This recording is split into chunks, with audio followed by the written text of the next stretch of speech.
প্রিয় লিসেনার্স, আসসালামু আলাইকুম। আমি আফনান, আশা করি সবাই ভালো আছেন, সুস্থ আছেন। এই ঘটনাটি আমাদেরকে যিনি পাঠিয়েছেন তার নাম মোহাম্মদ মনিরুল ইসলাম। ওনার বাড়ি পাবনা জেলার আটঘরিয়া উপজেলার চাঁদভাই ইউনিয়নের বেরুয়ান গ্রামে। উনি যে ঘটনাটি পাঠিয়েছেন এটি ওনার নানার সাথেই ঘটে যাওয়া মর্মান্তিক এবং ভয়ঙ্কর একটি ঘটনা। ঘটনাটি যখন ঘটেছিল তখন সাল 1990 কি 92 এরকম হবে।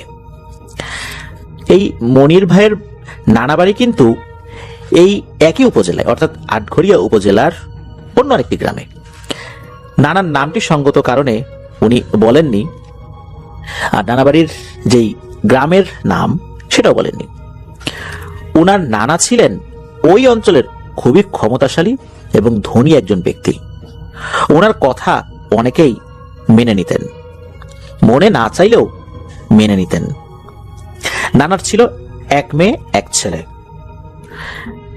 ঘটনাটি শুরু হয় একটি পুকুর খননকে কেন্দ্র করে।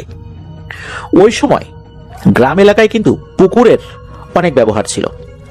এখনকার মতো কিন্তু গ্রামে গ্রামে ডিপ টিউবওয়েল বসিয়ে পানি ওঠানোর যেই ব্যাপারগুলো তখন এরকমটা দেখা যেত না। গ্রামের মানুষ যেই গবাদি পশুগুলা পালতেন সেগুলোকে গোসল করানোর জন্য কিন্তু বড় জলাশয়ের প্রয়োজন হতো। এছাড়া দৈনন্দিন আরো অনেক কাজ ছিল যেগুলো পুকুরকে কেন্দ্র করে আবর্তিত হতো। নানা একটি পুকুর খনন করার কাজ হাতে নেন। তো কাজ শুরু হয়েছে। এখন যেমন এক্সকেভেটর দিয়ে খুব অল্প সময়ের মধ্যে পুকুর খনন করা যায়, তখন কিন্তু এক্সকেভেটরের ব্যবহারগুলো এরকম ছিল না। অর্থাৎ আমরা যেটাকে ভেকু মেশিন বলি সেটার ব্যবহার কিন্তু এরকম ছিল না। লোক লাগিয়ে মাটি কেটে কেটে পুকুর খনন করা হতো। এই লোকগুলো আবার যেই মাটিগুলো কাটে সেগুলো দিয়ে পুকুরের পাড় আবার বাধাই করে, অন্য জায়গায় ফেলে, এভাবে কিন্তু কাজ হয়। আর আরো একটি ব্যাপার হচ্ছে যে অনেক বাড়ির সামনেই পুকুর দেখা যায়, কেননা পুকুর খনন করাটা যেমন জরুরি পানির জন্য, সেই সাথে ভিটা উঁচা করাটাও জরুরি। পুকুর কাটার পর যে মাটিগুলো উঠে আসে সেটা দিয়ে তো পার বাধাই করা হয়, সেই সাথে ওই মাটিগুলো দিয়ে ভিটা উঁচু করা হয়, যাতে করে বন্যার সময় ভিটা উঁচু থাকে। এই জন্যই মূলত ওই এলাকাগুলোতে পুকুরের ব্যবহারটাও বেশি। পুকুর তো খনন করার কাজ শুরু হয়েছে, অনেক লোক লেগে যায়।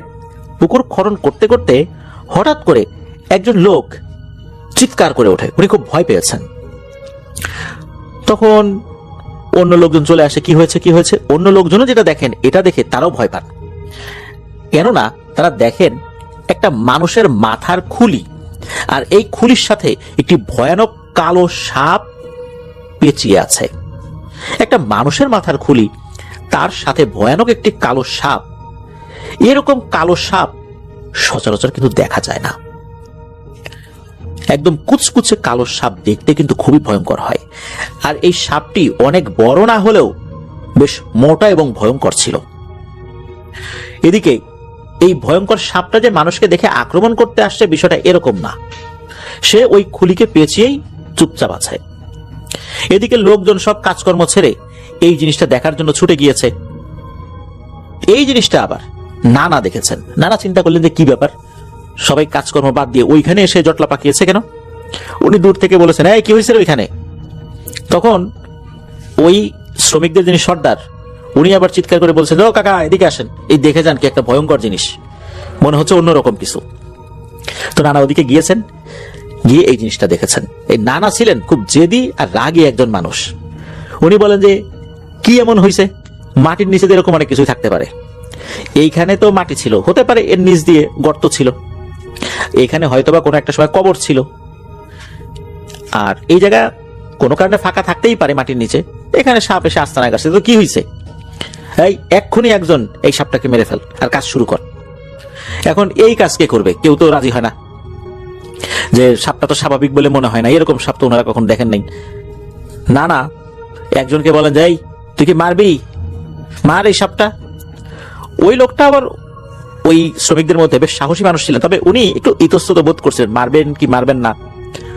তখন নানা বললেন যে তুই তো সাহসী না রে, তোকে সাহসী ভাবতাম। এরকম যখন একটু কথাটা বলছে তখন ওই লোকটা বলে, আচ্ছা ঠিক আছে আমি মারতেছি। এই বলে ওই যে কোদাল রয়েছে, এই কোদাল দিয়ে ওই সাপের মাথার অংশে কোপ দিয়েছেন। এক কোপেই বডি থেকে সাপের মাথার অংশ আলাদা হয়ে যায়। এরপর ওই সাপ এবং মাথার খুলিটা অন্য আর একটা জায়গায় মাটিতে দাফন করে দেয়া হয়। ওই রাত্রে নানা যখন ঘুমিয়েছেন, উনি স্বপ্নে ভয়ঙ্কর একটা অবয়বকে দেখেন, যেই অবয়বটার দেহটা অনেকটা মানুষের মতোই, কিন্তু মাথাটা সাপের মতো। সাপ যেভাবে মাঝে মাঝেই জিহবা বের করে, আর জিহবার সামনে জিহবার দুইটা ভাগ থাকে, অর্থাৎ এই জিহবার অগ্রভাগটা আমরা দুইটা দেখি, তো ওই রকম করে মাঝে মাঝে জিহবা বের করছে আর বলছে, তুই আমার ভাইকে মারার নির্দেশ দিয়েছিস, এর শাস্তি কি তুই জানিস? এর শাস্তি তুই তো অবশ্যই পাবি। এই বলে ভয়ঙ্কর একটা গর্জন করে ওঠে ওই অবয়বটা। নানা ধর্মর করে ঘুম থেকে উঠে বসেন। এই যে ঘটনাটা, এটা কিন্তু কাউকে কিছু জানার নাই। ওই সময়ে যেই সাপ মারার ঘটনাটা ঘটছে, এইটাও উনি ওই সময় আশেপাশে কাউকে জানাতে নিষেধ করেছিলেন, মানুষজন আবার ভয় পেতে পারে। এই জন্য শ্রমিকরাও কাউকে তেমন কিছু জানান নাই, বাড়ির লোকজনও তেমন কিছু জানেন নাই এই বিষয়ে, আর নানাও নিজে থেকে বাড়ির কাউকে জানান নাই বিষয়টা। সকালবেলা নানার কাছে খবর আসে যে নানার কথা মোতাবেক যেই লোকটা ওই সাপটাকে কোদালের আঘাতে দ্বিখণ্ডিত করেছিল, ওই লোকটা নাকি ঘুমের মধ্যেই মারা গেছে। সবাই চিন্তা করেছে যে পরিশ্রম করেছিল সারাদিন, হয়তো ঘুমের মধ্যে স্ট্রোক করে মারা গেছে।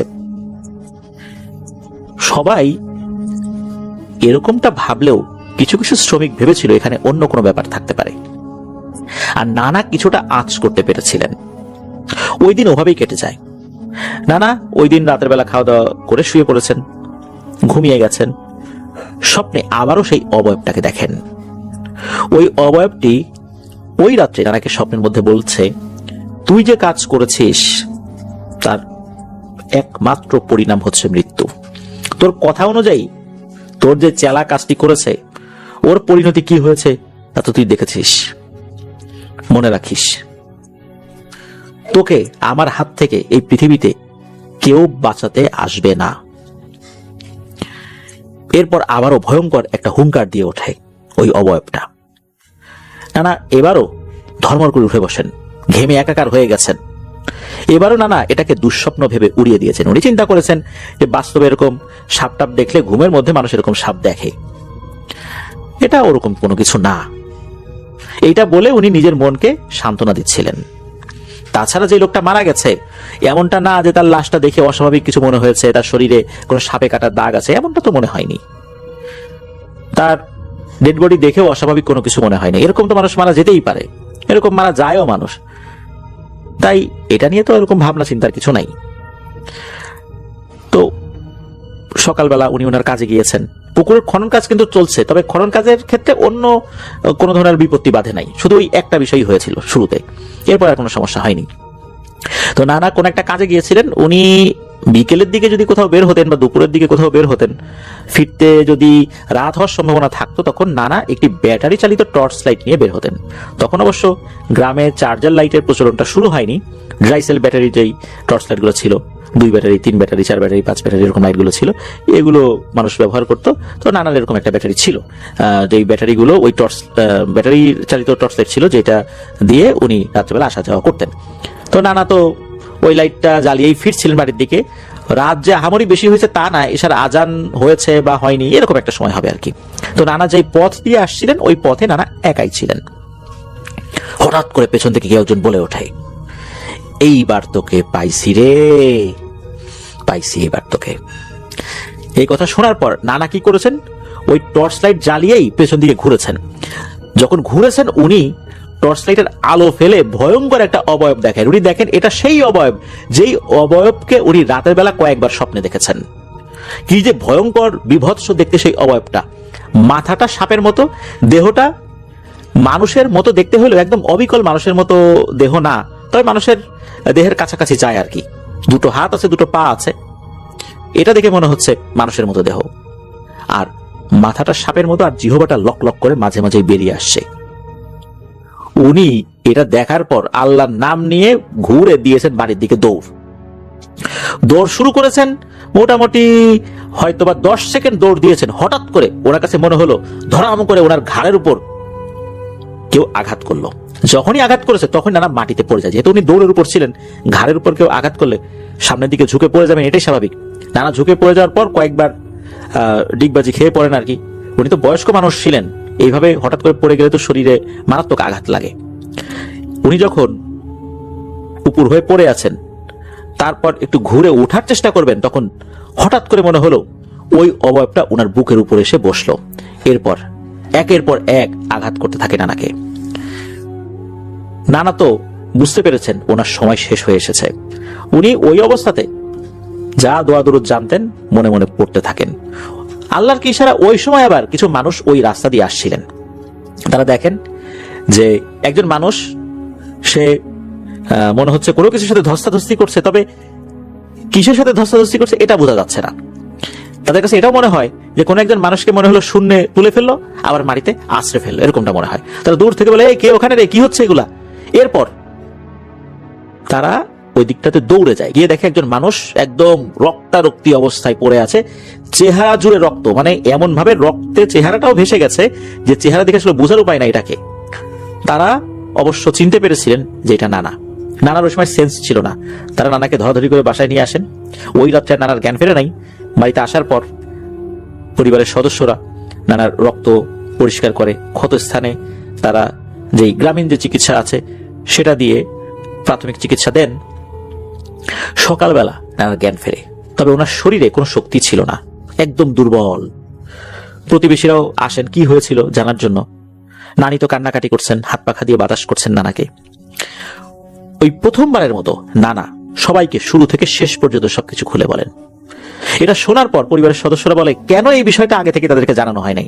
তাহলে তো হয়তো হুজুরকে ডেকে এনে জিন হাজির করিয়ে কোনো একটা সমাধান করার চেষ্টা হয়তোবা করা যেত, হয়তোবা জিনটা কোনো কিছু চাইতো বা এরকম কিছু একটা।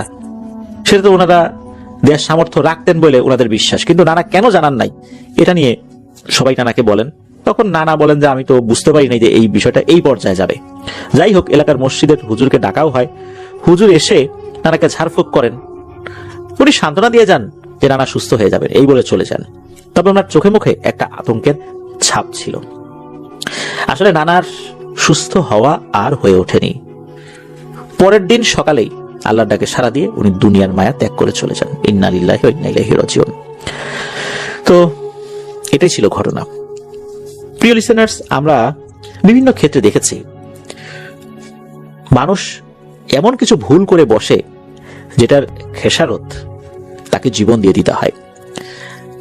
ওখানে উপস্থিত শ্রমিকরা কিন্তু বুঝতে পেরেছিলেন যে এটা অস্বাভাবিক কিছু, কিন্তু নানা যেহেতু খুবই প্রভাবশালী, ক্ষমতাশালী, ধনী একজন ব্যক্তি ছিলেন, তার কথা না শুনলে শ্রমিকরা কাজ করতে পারবেন না সেখানে। কারণ একটা পুকুর কাটার কাজ তো দীর্ঘদিন ধরে হয়, তারা তো দিন মজুর, দিন আনা দিন খাওয়া এরকম লোক। এই ধরনের লোকদেরকে যদি খেপিয়ে তোলা হয় তাহলে তো ওই এলাকায় কাজ পাওয়া কঠিন হয়। এই জন্য লোকজন বাধ্য হয়েই ওই সময় বিশেষ কিছু বলেননি। তারাও চিন্তা করেছেন বলেও কতটুকু লাভ হবে। আর একজন ব্যক্তি নানার কথা শুনতে বাধ্য হয়েছিলেন, তারও পরিণতি ভালো হয়নি। নানা উনি নিজের রাগ, ক্ষমতা এবং জেদের বশবর্তী হয়ে যে কাজটি করেছিলেন, এটাকে আসলে আমি কি ভুল বলতে পারি না অপরাধ বলতে পারি? এটা অবশ্য এই প্রশ্নটা রয়েই যায়। আমরা সুনির্দিষ্ট করে বলতে পারবো না এটা ভুল, বা এটাও একদম বলতে পারবো না এটা অপরাধ। হতে পারে ওই বাস্তবতায় উনি এটা ভুলই করেছিলেন, আর এরকম ভুল অনেক সময় হয়ে যায়। তবে গ্রামের একজন প্রবীণ অভিজ্ঞ মানুষ হিসাবে ওনার এটা বোঝা উচিত ছিল যে বিষয়টা স্বাভাবিক নয়, কারণ এই ধরনের সাপ খুব একটা দেখা যায় না। প্রিয় লিসেনার্স, আমরা বেশ কিছুদিন আগে, বেশ কিছুদিন বলতে 2022 সাল বা 21 সাল, আমার ঠিক সালটা মনে নাই, হবিগঞ্জে গিয়েছিলাম। তো হবিগঞ্জে মুন্ডু কাটা বিল রয়েছে, তো সেই বিলে রাস্তার কাজ চলছিল। দেখুন, এই 2021-22 সালে এসেও সেখানে রাস্তার কাজ চলছে। এতদিন সেখানে তেমন কোনো রাস্তা ছিলই না। তাহলে এত বছর সেখানকার মানুষজন কিভাবে চলাফেরা করেছে? সেখানে যাওয়ার পরই বিভিন্ন ছোট ছোট স্পট ছিল যেগুলো দেখে ভয়ঙ্কর লাগছিল। এরপর স্থানীয় কয়েকজনের সাথে কথা বলার পর আমরা যেটা জানতে পারলাম, ওখানে রাস্তা তৈরি যখন করা হচ্ছে, কিছু কিছু কাজ আমাদেরকে দেখালো যে কোন কোন জায়গায় ছোট ছোট কালভার্ট বা ব্রিজ তৈরি হচ্ছে। তো যখন এক্সকেভেটর দিয়ে ওইখানে মাটি বাঁধার কাজ চলছিল, তখন এমন কিছু সাপ বেরিয়ে এসেছিল যেগুলো সম্পূর্ণ অস্বাভাবিক। এগুলো অজগর সাপকেও হার মানায়, এত বড় মোটা, আর এমন ভয়ঙ্কর রকমের কালো এই সাপগুলো একসাথে অনেকগুলো ছিল। যখনই এক্সকেভেটর দিয়ে মাটি কাটা শুরু করেছে, বেশ কিছু সাপকে একসাথে জড়িয়ে থাকতে দেখা যায়। এরপর হঠাৎ করে সাপগুলো যেন কোথায় চলে গেল, মাটির ভেতরে চলে গেল না কোথায় চলে গেল আর দেখা গেল না। এক্সকেভেটর দিয়ে ওখানে মাটি আবার কিছুটা খোঁড়া হলেও আর ওই সাপগুলোর অস্তিত্বই পাওয়া যায় নাই। ওখানকার লোকজন জানিয়েছেন ওনারা দিনে দুপুরেও অনেক সময় ভয়ঙ্কর কোনো জিনিস দেখেন। প্রিয় লিসেনার্স, এই যে ভয়ঙ্কর কালো রঙের সাপগুলো, এগুলো মোটেও স্বাভাবিক নয়। এই জিনিসগুলো আমরা দেখার পর কেন যে অসতর্ক হয়ে এই ভয়ঙ্কর ভুলগুলো করে ফেলি, যার কারণে মানুষের এরকম বিপর্যয় নেমে আসে। আল্লাহ আমাদেরকে বোঝার তৌফিক দান করুক, সেই সাথে আল্লাহ আমাদেরকে এই ধরনের হঠাৎ বিপদ আপদ থেকেও হেফাজত করুন। দারুণ একটা ঘটনা ছিল, খুব ভালো লেগেছে আমার কাছে। এই পর্যন্তই ছিল ঘটনা। আমার জন্য দোয়া করবেন, আমার পরিবারের জন্য দোয়া করবেন, আপনাদের জন্য দোয়া রইল, আপনাদের পরিবারের প্রত্যেকের জন্য দোয়া রইল। বিদায় নিচ্ছি, আসসালামু আলাইকুম।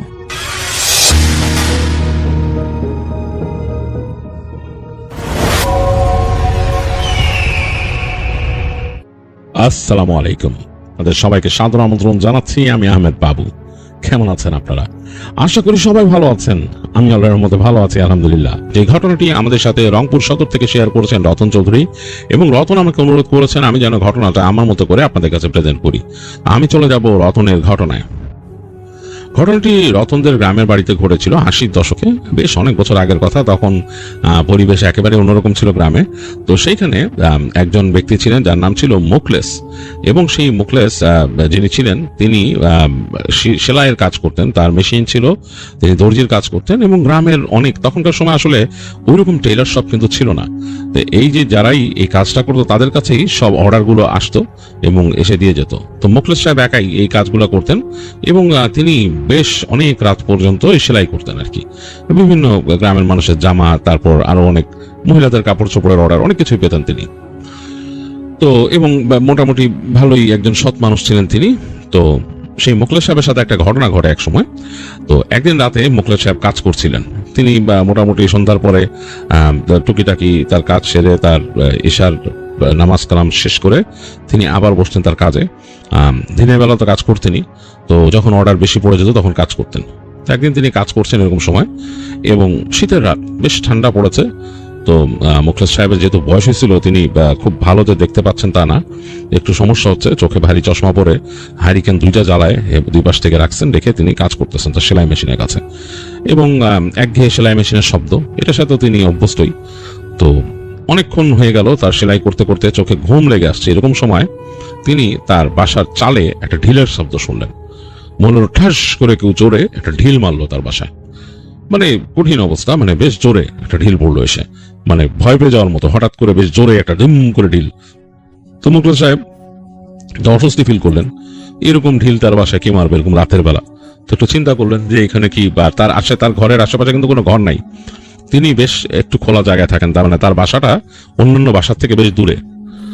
তো তিনি কিছুক্ষণ বসে থাকলেন। তার এই যে ঘুম ছিল, চোখের মধ্যে ঘুমটা টুটে গেছে। তিনি তাকায় আছেন, এদিক ওদিক তাকাচ্ছেন, একবার ভাবতেছেন জানলা দিয়ে উকি দেবেন কিনা, কিন্তু ঠান্ডার জন্য জানলাটাও খুলতেছেন না। তো চুপচাপ বসে থাকলেন। একটু পরে আরো জোরে একটা ঢিল এসে তার দরজার মধ্যে লাগলো। তার যে দরজা সামনের, মানে সেই রুমের তার ঘরে ঢোকার দরজা, সেটার মধ্যে কাঠের দরজা, প্রচন্ড জোরে এসে লাগলো, এবং মনে হলো গুঁড়ো হয়ে পড়ে গেল ইটটা। তো এবার কিন্তু মুখলেস সাহেব আরো ভয় পেয়েছেন, কে তার ঘরে এরকম ইট মারতেছে। এবং তিনি আসলে তেমন অর্থবিত্তশালী মানুষও না যে তার বাড়িতে কেউ চুরি ডাকাতি করতে আসবে, সেরকম ব্যাপারও না। কেন এরকম ঢিল মারতেছে, তিনি একটু ভয় পেয়ে তিনি উঠে এদিক ওদিক তাকাচ্ছেন, চিন্তা করতেছেন দরজার দিকে যাবেন কিনা। আবার একটা ঢিল পড়লো, এবার পড়লো তার জানলার মধ্যে, প্রচন্ড জোরে ধুম করে ঢিল পড়লো। তো তিনি ভাবলেন যে এইবার তো একটু শব্দ দিতে হবে, নাহলে কে মারতেছে ঢিলগুলা। আর এমনও না যে তার আশেপাশে যে মানে দুষ্ট ছেলে পেলে আছে, বাচ্চা ছেলে পেলে যারা রাতের বেলা তার সাথে দুষ্টুমি করবে, এরকম অবস্থাও নাই। তো তিনি এবার একটু হাঁক দিলেন, এই কে রে? কোনো কথা নাই, তার হাঁক শুনে কেউ কোনো উত্তর দিচ্ছেন না। তো তিনি হেঁটে গিয়ে, তার একটা লাঠি ছিল, ওই লাঠিটা এরকম পুরনো লাঠি, সেটা তিনি ব্যবহার করতেন মাঝে মাঝে হাঁটা চলার কাজে, কারণ এটা তার পূর্বপুরুষ থেকে পাওয়া লাঠি। লাঠির মাথায় আবার ওখানে ওই ইস্পাতের ই দিয়ে এরকম মানে মোড়ানো ধরার মতো জিনিস আছে। তো যাই হোক, লাঠিটা বেশ শক্ত। ওইটাকে তিনি নিয়ে হারিকেনটা নিয়ে গেটের কাছে গেলেন। আবার বললেন, এই কেড়ে ঢিল মারে বলে তিনি দরজা খুললেন। তো দরজা খোলার সময় একটু ভয় পাচ্ছিলেন তিনি, চিন্তা করছেন দরজা খুলে কি দেখবেন, বা তার গায়ে কোনো ঢিল টিল এসে লাগে নাকি। কিন্তু লাগলো না। দরজা খুলে তিনি দেখতেছেন একেবারে মানে নিশিরাত, মানে ঝিঝি পোকার শব্দ আসতেছে। তো তিনি ধারণা করতেছেন এখন মনে হয় রাত 10টা বাজে, তার হাতে ঘড়ি নাই, কিন্তু রাত 10টা 10:30 বাজে। তো ওই সময় 80-র দশকে কিন্তু রাত 10টা গ্রামে অনেক রাত। তো তিনি চিন্তা করতেছেন যে এরকম রাত কে ঢিল মারতেছে, এদিক ওদিক তাকাচ্ছেন, এবং অতীতে তার বাসা এরকম কিছু হয় নাই। এবং তার দরজার বাইরে দেখা যাচ্ছে তার বাসা থেকে বেশ খানিকটা দূরে গিয়ে একটু ঢাল হয়ে নেমে গেছে সামনে, এবং সেই জায়গা দিয়ে একটা ক্ষেত, মানে পাশের যে লোকটা তার ক্ষেত খামারির ক্ষেত আর কি, সে ক্ষেতের ওই পাশে লোকটা আবার অনেক গাছগাছালি লাগাইছিল, সে বড় বড় গাছ, সেগুলো বাতাসে দুলতেছে হালকা, আর ঠান্ডা বাতাস দরজা খোলার সাথে বেশ ঠান্ডা এসে তার ঘরে ঢুকে গেছে। কারণ তিনি কিন্তু ঘরটায় গরম রাখার জন্য শীতের সময় তো ওই মালসার মধ্যে কয়লা পোড়ায় রাখতেন আর কি, সেটাতে একটা গরম ছুটতো ঘরের ভিতরে। তো দেখা যেত ওই যে ওই গরমটা যে হিটটা ছিল, হিটটা বের হয়ে গেছে এবং বেশ ঠান্ডা হয়ে গেছে ঘরটা। তো তিনি একবার চিন্তা করতেছেন তিনি বেরোবেন কিনা, বেরোয় দেখবেন নাকি, একটু উঠানে যাবেন নাকি, তার কে ইট মারলো এরকম। আর এখান থেকে ঢিল মারার মতো অবস্থা নাই, কারণ তার যে পাশের যে বাড়ি, এই ক্ষেতের পরে গাছগাছালি, তারপরে হচ্ছে সেই বাড়ি, এবং তাদের ওইখানে এরকম বাচ্চা কাচ্চা কেউ নাই যে ঢিল মারবে, আর বড় মানুষ কেন মারবে, এবং জীবনে তাকে এরকম ঢিল মারে নাই। আর তিনি কিন্তু থাকতেন একা, কারণ তার ছেলে আর ছেলের বউ ছিল, তার স্ত্রী মারা গেছে, তার ছেলের বউ, তার ছেলে বিয়ে করে স্ত্রী নিয়ে আলাদা হয়ে গেছে। তিনি এই বাসায় একলাই থাকেন। তার খাবার দাবার ওই দূর থেকে, মানে তাদের বাসার কাছাকাছি এখানে একটা পরিবার আছে, সেখান থেকে এক মহিলা তাকে খাবার দাবার দিয়ে যায় দুপুরে রাতে। তো ওইভাবেই তার চলে আর কি। তো তাকে তো ওরকম বিরক্ত করার কেউ নাই। তো তারপরে তিনি সাহস করে বেরোলেন, বেরো উঠানের মাঝখানে গেলেন, গিয়ে দেখতেছেন তার সামনে, উঠানটা ছিল বাসার সামনের দিকে, ওই দিকে দেখতেছেন পুরো উঠান তার খালি। উঠানের শেষের দিকে তার কতগুলো বাঁশঝাড়ের মতো ছিল, সেই বাঁশঝাড়গুলো বাতাসে নড়তেছে, এবং কলা গাছ আছে কয়েকটা, সেগুলো বাতাসে নড়তেছে, আর কেউ নাই, মানে কোনো সারা শব্দ নাই, একদম ঝিঝি পোকার ডাক। আর তার বাসার সীমানা পার হয়ে ক্ষেত খামারি আছে, সেগুলো দেখা যাচ্ছে একবার কুয়াশায় ঢেকে গেছে দূরে, আকাশের মধ্যে মেঘ দেখা যায় না কুয়াশার জন্য, এবং চাঁদ আছে 4টা মেঘে ঢাকা। কঠিন একটা অবস্থা। তো তিনি একটু ভয় পাইলেন যে, এবং তার পুরা উঠানটা মানে একদম খা খা করতেছে। তার যে রান্নাঘর ছিল, সেই রান্নাঘরে এখন তার স্ত্রীও নাই, যে সুতরাং রান্না করে কেউ নাই। রান্নাঘরটা মোটামুটি অব্যবহৃত অবস্থায় থাকে, ওখানে কেউ যায় না, ব্যবহার করে না, মানে তিনি তো একা মানুষ, তিনি জানো না রান্নাঘরে কিছু লাকড়ি টাকড়ি ওখানে উঠানো আছে। তো যাই হোক, সে রান্নাঘর একেবারে অন্ধকার, একেবারে অন্যরকম একটা পরিবেশ লাগতেছে তার কাছে। তো তিনি আস্তে করে আর কোনো কথা না বলে হেঁটে আবার ঘরে এসে ঢুকলেন। ঢুকে তিনি যখন দরজা লাগাইতে যাবেন, এই সময় তিনি দেখলেন, মনে হলো যে ওই পাশের ওই নিচু জায়গা, মানে ওই সামনের যে জমিন, সেখান থেকে একটা মানুষ হেঁটে আসতেছে তার দরজার দিকে।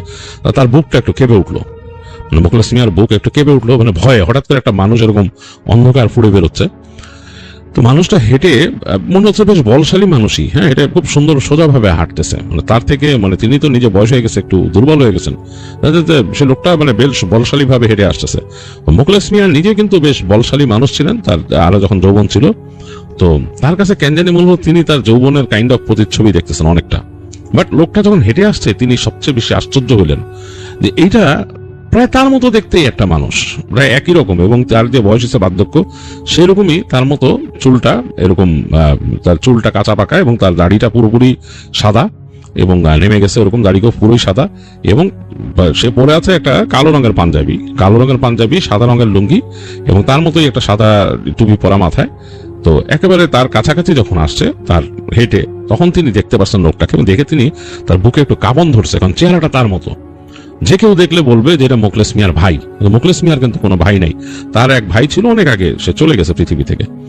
তো মোখলেস মিয়া মানে থতমত খেয়ে এবং ভয় পেল। লোকটার হাতে একটা এরকম গাঠটির মতো, বোচকার মতো।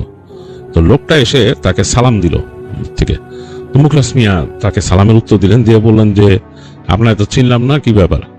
তো বলে, আমার চেনা লাগবো না, আপনার কাছে আসছে কাপড় সেলাইতে। এবং খুব আশ্চর্য ব্যাপার যে এই লোকটা আসছে, তার কণ্ঠস্বর মোখলেস মিয়ার মতো অনেকটা। মোখলেস মিয়ার কাছে ব্যাপারটা বেশ ধাঁধার মতো লাগতেছে। আপনার কাছে আসছে কাপড় সেলাইতে। মোখলেস মিয়া বলতেছে যে, কি কাপড়, কি সেলাইবেন? রাতের বেলা কেন?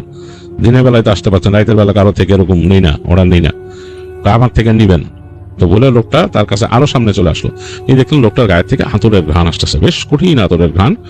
এই আতরের ঘ্রাণ তার পরিচিত না। মোখলেস মিয়া নিজেও বেশ কিছু আতর কিনেন, এবং তাদের এই গ্রামের বাজারে এর থেকে, মানে যে আতর পাওয়া যায় তার থেকে অনেক উন্নত মানের ঘ্রাণ, সে ঘ্রাণ আসতেছে। তো লোকটা এই যে তার যে একটা গাঠটির মতো এরকম কাপড়ের পেছনে একটা গাঠটি তার দিকে বাড়ায় ধরলো। তো মোখলেস মিয়া বললো যে, এটা কি? নেন। হাত দিয়ে মোখলেস মিয়া দেখলো যে বেশ ভারী, তার মানে নিতে অনেক কষ্ট হচ্ছে। তিনি কোনো মতে নিয়ে দরজার পাশে রাখলেন। লোকটা বলছে, সাবধানে রাখেন, ময়লা জানি না লাগে। বললে লোকটা আরেকটা এরকম কাগজ বের করলো, তাকে কাগজ বের করে মোখলেস মিয়ার দিকে বাড়ায় ধরলো। বললো এই নেন মাপ।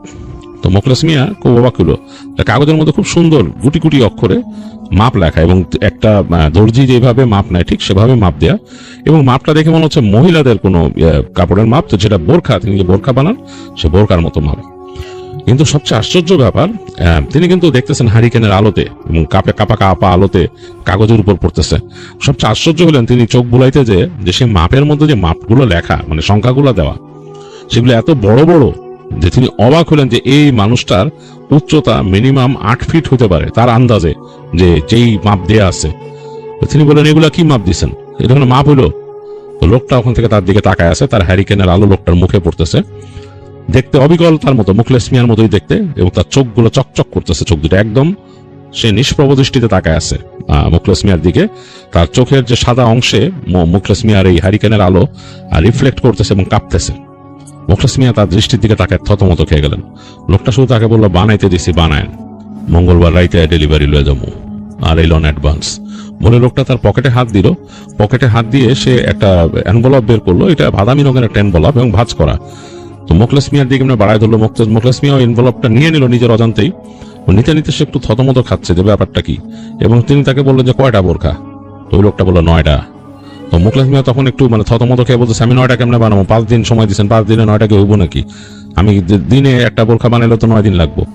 তো লোকটা তখন বললো বানাইতে হইব, দরকার হইলে সব কাম বাদ দেন, এটা বানায় শেষ করেন, ভালো টাকা দিছি দেখেন বললেই লোকটা বললো আসি। ঘুরে গেল লোকটা, ঘুরে সে হাঁটা ধরলো। মুখলেস মিয়াকে কিছু বলার সুযোগ না দিয়ে মুখলেস মিয়া দেখলো যে লোকটা হেঁটে চলে যাচ্ছে এবং সেই ঢাল বেয়ে নেমে যাচ্ছে, এবং দেখে মনে হচ্ছে ওই যে গাছগাছালি ওইদিকে চলে যাচ্ছে লোকটা। মানে কোন একজন মানুষ দেখলে মনে করবে যে পাশের যে বাড়িটা সেটাতে হয়তো এই লোক থাকে, সেখানে দিকেই যাচ্ছে।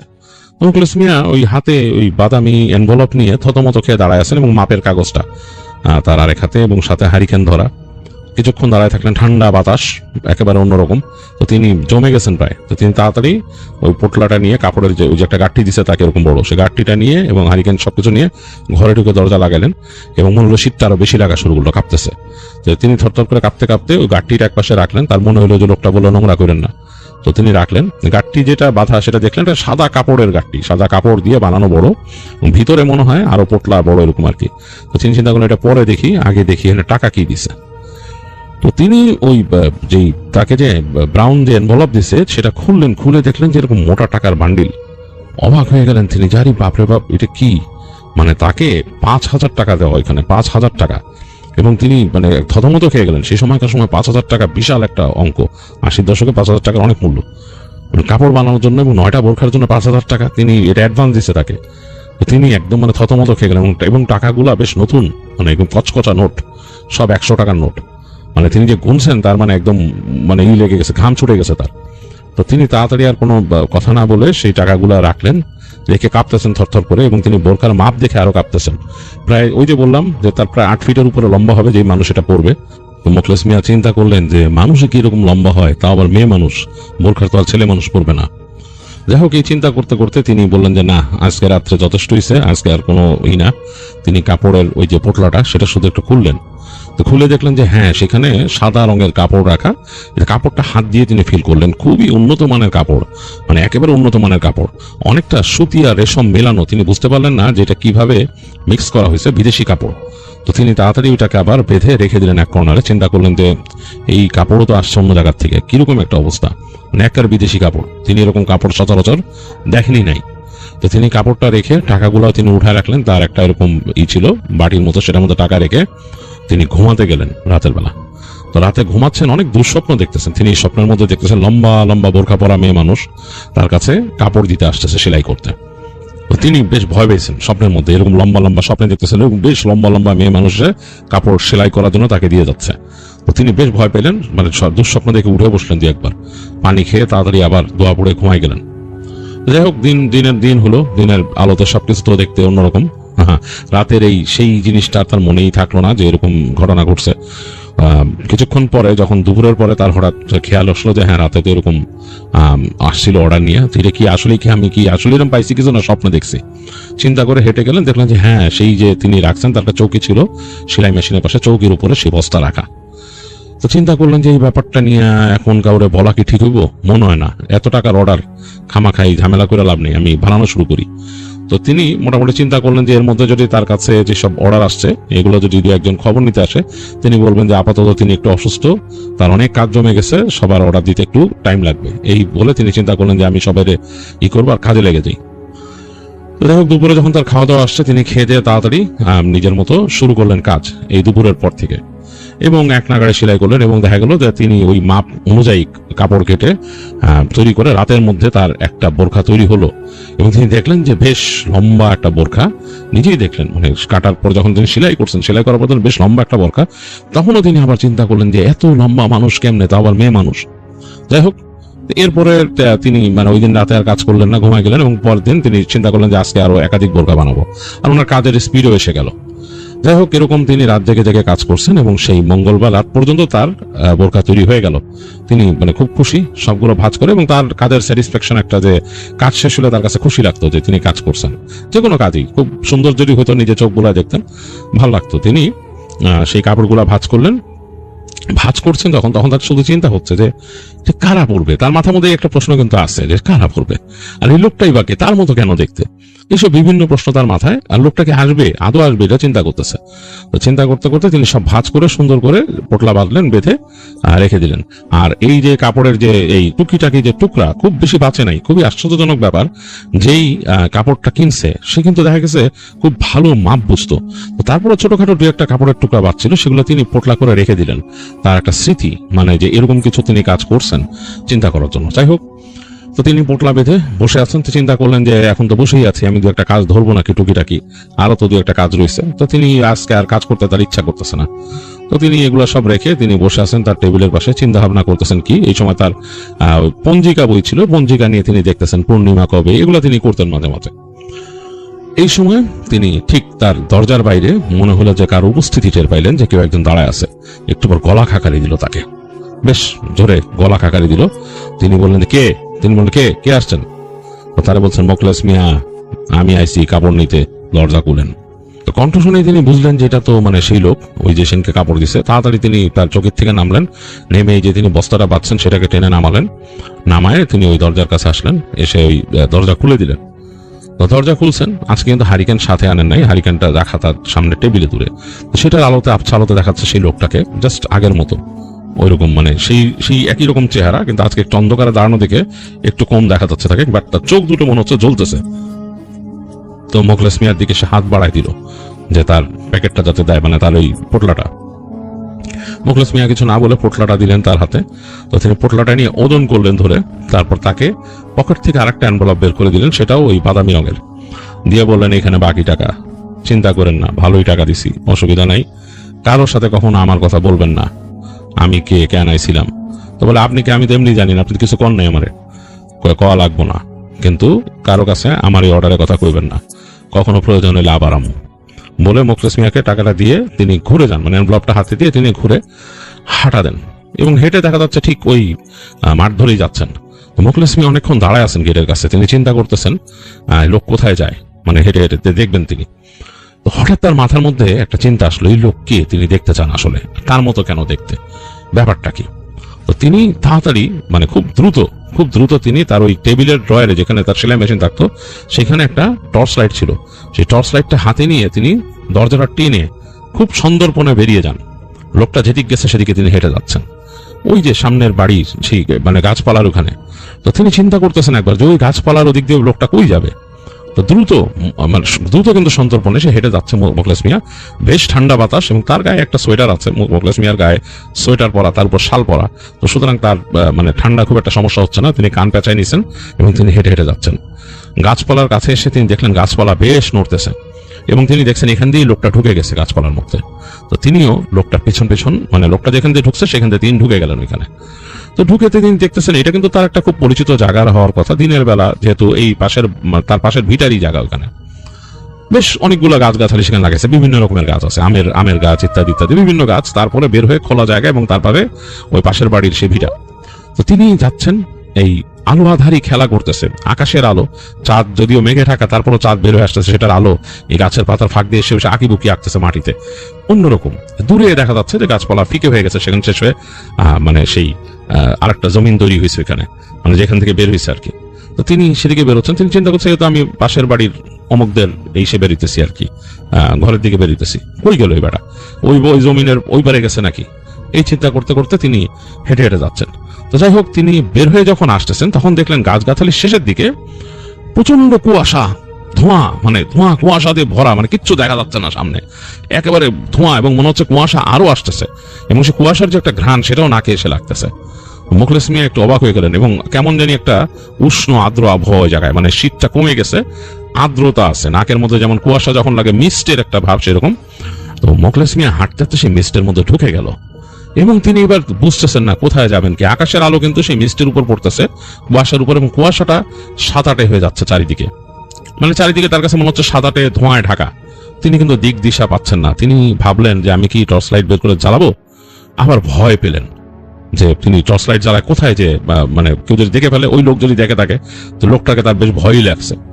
যাই হোক, কুয়াশার মধ্যে নিজের আন্দাজে তিনি হাঁটা শুরু করেন। তিনি চিন্তা করলেন এত কুয়াশা যখন ঢেকে ফেলছে, আমি আপাতত ওই পাশের যে তার যে মানে তার যে প্রতিবেশীর ভিটা সেখানে চলে যায়। একটা আন্দাজে তিনি হাঁটতেছেন, গাছগাছালি একটা আন্দাজ করে হাঁটলেন। হাঁটতে হাঁটতে গিয়ে তিনি দেখতেছেন যে এইখানে তার প্রতিবেশীর উঠান হওয়ার কথা, উপর দিকে উঠে, ওইখানে কোনো উঠান নাই। তিনি হাঁটতেছেন সমান ল্যান্ড আর ল্যান্ড, তিনি মানে অবাক হয়ে গেলেন। এক জায়গায় যে দেখলেন তিনি কুয়াশা শেষ হয়ে যাচ্ছে সামনের দিকে, মানে কুয়াশাটা সামনের দিকে নাই, মানে কুয়াশা কেমন জানি পাতলা হয়ে গেছে। তো ওখান থেকে তিনি বের হয়ে আসলেন, কুয়াশার ভেতর থেকে বের হয়ে এসে তিনি দেখতেছেন তিনি একটা খোলা প্রান্তরে দাঁড়ানো মাঠের মতো, এবং সেখানে যত দূর যায় শুধু মাঠ আর মাঠ, এরকম মানে শুধু মাঠ, মানে ওখানে আর কোনো ঘর বাড়ি কিচ্ছু নাই, খোলা মাঠ, শুধু দূরের কোনো কিছু দেখা যাচ্ছে না। তো তিনি একটু ভয় পেলেন এবং ঠান্ডা লাগতেছে তার। পেছন দিকে তাকায় তিনি আটকে উঠলেন, তার পেছনেও কিছু নাই, মাঠ আর মাঠ হিসাবে, কিন্তু তার পেছনেই সেই তার পাশের যে প্রতিবেশীর বাড়ি হওয়ার কথা, সেখানে কোনো বাড়ি নেই, মাঠ, তার পেছন দিকেও মাঠ।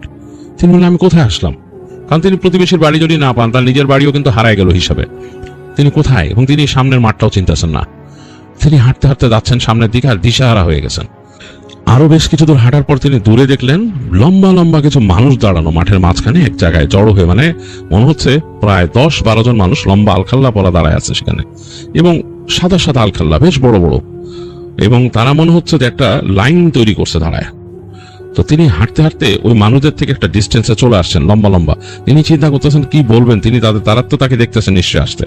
তো তিনি কিছু বুঝে ওঠার আগে দেখলেন সেই মানুষগুলা খুব দ্রুত তার কাছে চলে আসলো, মানে যতটুকু দূরত্ব ছিল মনে হলো খুব দ্রুত ক্রস করে আসলো, হয়তোবা মানে ফ্লোট করে আসছে, মানে ভেসে আসছে তার দিকে। তার থেকে কয়েক হাত দূরে এসে দাঁড়ালো, মানে কয়েকজন মানুষ, তিনি কিন্তু গুনতে পারতেছেন না কতজন, বাট একেবারে সারি দিয়ে দাঁড়ানো, সবাই আলখাল্লা পরা, লম্বা লম্বা, প্রত্যেকের উচ্চতা 8 থেকে 9 ফিট এরকম। তো তিনি প্রচন্ড ভয় পেলেন এদেরকে দেখে, মানে তাদের চেহারা দেখা যাচ্ছে না, এরকম কাপড় দিয়ে মাথাটা ঢাকা। এই সময় তাদের পেছন থেকে তাদের সরিয়ে বের হয়ে আসলো সেই বৃদ্ধ, মানে যে নাকি দেখতে এই মোখলেস মিয়ার মতোই একই রকম, এবং যে এসে যে দেখছিলেন তাকে টাকা দিয়ে গেছে সেই লোকটাই। মোখলেস মিয়া ওই বৃদ্ধকে দেখে ভয় পাওয়ার বদলে এবার তো একটু সাহস পেলেন, মনে হলো যে পরিচিত কাউকে পাইছি, মানে অ্যাটলিস্ট এই এদের থেকে দেখার থেকে ওনাকে দেখা ভালো, কারণ তাকে তো আমি দেখছি অতীতে। সেই লোকটা তাকে খুব গম্ভীর ভাবে বললো, মোখলেস, তোরে না মানা করছিলাম আমার ব্যাপারে আগ্রহ দেখাইস না, আমার ব্যাপারে কারোর সাথে আলোচনা করিস না, তুই আমার পিছে পিছে আইসোস। তখন মোখলেস মিয়া থরথর করে কাঁপা শুরু করলো, বললো যে আমি বুঝতে পারি নাই, আমার মাফ করে দেন। তো তখন তিনি দেখলেন তার চোখের সামনে ওই লোকটা লম্বা হয়ে গেল, মানে লম্বা হয়ে ওই যে সাথে যে আলখাল্লা পরা তাদের থেকেও লম্বা একটা মানুষে পরিণত হইল, এবং সেও একটা আলখাল্লার মতো পরা, তার চেহারা তিনি বুঝতে পারতেছেন না, অন্ধকারে ঢাকা। তো তার কাছে এসে মোখলেস মিয়াকে তুলে ফেললো 2 হাত দিয়ে সামনে, তার মুখের লেভেলে নিয়ে আসলো, উঁচা করে এনে বললো যে তোর ভালোর জন্য বলছিলাম আমার পিছে আসতে না, এখন তো তুই বুঝবি। তো মোখলেস তখন বলছে আমার মাফ করে দেন, আমার মাফ করে দেন। তো ওই লোকটা বলতেছে না, তোর কোনো মাফ নাই, তুই যেহেতু আমার পিছে পিছে আইসস তোরে শিক্ষা দেবো। তখন মোখলেস মিয়া বলছে আল্লাহর ওয়াস্তে আমার মাফ করে দেন, আল্লাহর ওয়াস্তে আমার মাফ করে দেন, 2 হাত জড়ো করে বলতেছে। এটা যখন বলছে তখন দেখলো যে লোকটা তাকে নামাই দিল 2 হাত থেকে, যে বললো যা বাসায় যা। বলে লোকটা তার দিকে পেছন ফিরে তার সাথের যেই লম্বা লম্বা আলখাল্লা পরা মানুষের মতো ছিল তাদেরকে নিয়ে হাঁটা শুরু করলো সামনের দিকে। দেখলো যে ওই লোকটা তাকে একটা জায়গা করে দিল, মানে সরে। তো ওই লম্বা লোকটা, যে নাকি ওদের থেকেও লম্বা, সে যখন এগিয়ে গেল তাদের কাছে, জায়গা করে দিল, ওই জায়গাটা দেখে মোখলেস মিয়ার মনে হলো একটা আলোক উজ্জ্বল একটা দরজার মতো, সেখান থেকে লোকটা ঢুকে গেল। এবং সেই যে ফাঁকা জায়গাটা, অনেকটা মনে হচ্ছে যে ওই অন্ধকারের মধ্যে একটা আলাদা রকমের দরজা তৈরি হয়েছে। তো সেখানে ওই লোকগুলো ওই আলোর মধ্যে ঢুকে গেল, এবং একসময় ওই যে আলোর যে জায়গাটা আস্তে করে বাতাসে মিলাই গেল, মনে হলো যে অন্ধকারের সাথে মিলে গেছে। আর মোখলেস মিয়ার কাছে শীতটা বেশি লাগা শুরু করলো। সে পেছন ফিরে তাকায়, দেখলো যে তার থেকে বেশ খানিকটা দূরে তাদের সেই পাশের যে তার যে প্রতিবেশী, তার সেই ভিটাটা দেখা যাচ্ছে, এবং সেখানে তার পেছনে সে গাছগাছালি দেখা যাচ্ছে, বাতাসে নড়তেছে। মোখলেস মিয়া একা দাঁড়ায় আছে সেখানে। তো মোখলেস মিয়া থরথর করে কাঁপা শুরু করছে। তিনি তাড়াতাড়ি উঠে ওখান থেকে দৌড়ানো শুরু করলো।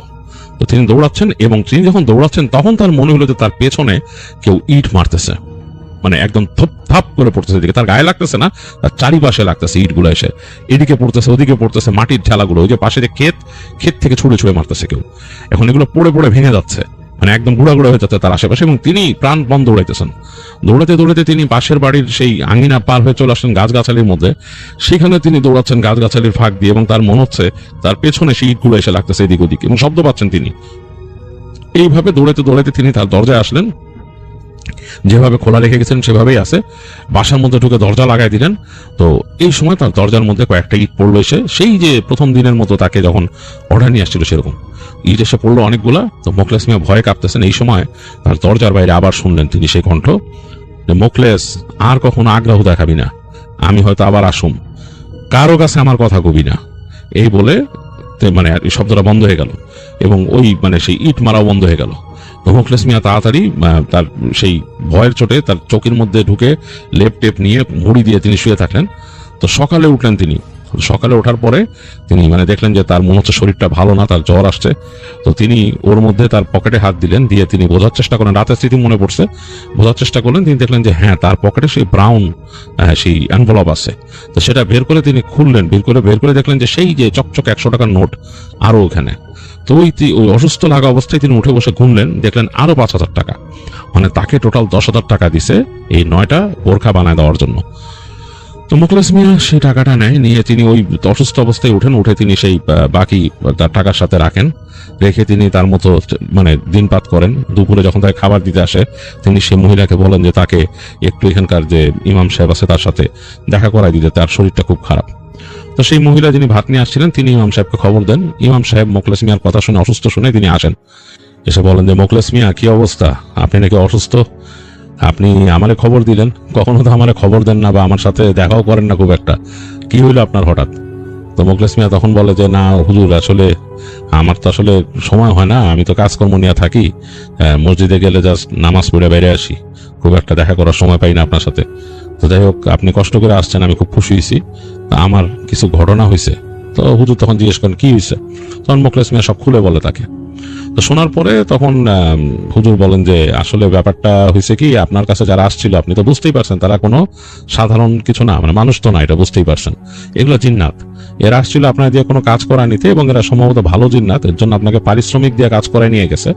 আপনার সেই কাপড়ের মাপ দেখে বোঝা উচিত ছিল।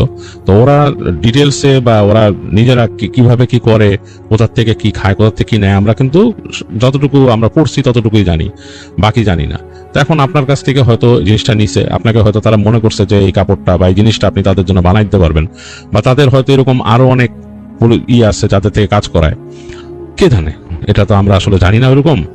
তো আপনার কাছ থেকে একটা কাজ করাই নিছে, যেটাই হোক, যে কোনো কাজই করাই নিছে। তো হয়তো চাইছিল যে আপনি জিনিসটা গোপন রাখেন, কাউকে না জানান, হয়তো আপনার কাছে আর আসবে না। আপনার খারাপ হলে তো আপনার ক্ষতি করতো, আপনি যখন তার পিছনে গেছেন, আপনি যখন তার কাছে মাপ চাইছেন আল্লাহর ওয়াস্তে শুনে, মানে বুঝতে পারছে যে আল্লাহর ওসিলা দিচ্ছেন, সাথে সাথে আপনাকে ছেড়ে দিচ্ছে, আর কিছু বলে নাই। তো সুতরাং এরা খারাপ না, খারাপ কোনো প্রজাতির কাছে আপনি পড়েন নাই, ছেড়ে দিচ্ছে। হয়তো আপনাকে বলতে না করছে কাউকে, আপনি বলে দিলেন, এরপরে হয়তো আর আপনার কাছে আসবে না।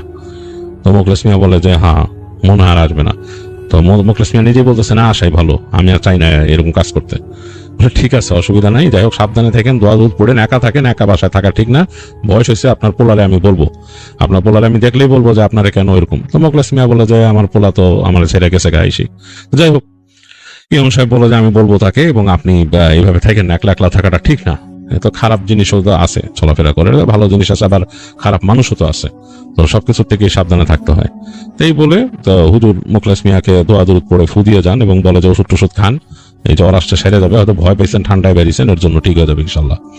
এই বলে তো হুজুর নিজেই যখন চলে যাচ্ছেন বাসায়, তার যাওয়ার সময় হুজুর নিজেই নাকি ওখান দোকান থেকে তাকে ওষুধপত্র কিনে দিয়ে যান, তার এই জ্বর জারির ওষুধ।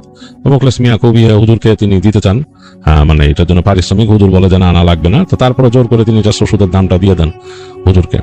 তো হুজুর তারপরে যান এবং বলেন যে ঠিক আছে, অসুবিধা নেই, আপনার ছেলের দেখলে বলবো আপনার কথা।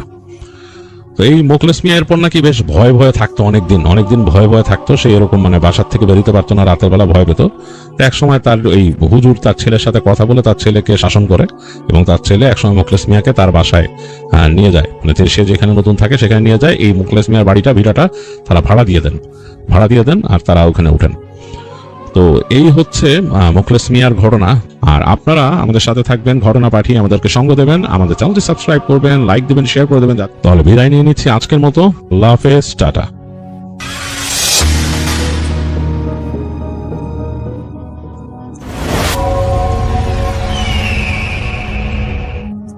হ্যালো রাসেল ভাই, আসসালামু আলাইকুম। আশা করি আপনি ভালো আছেন আর ভালো দলে আছেন।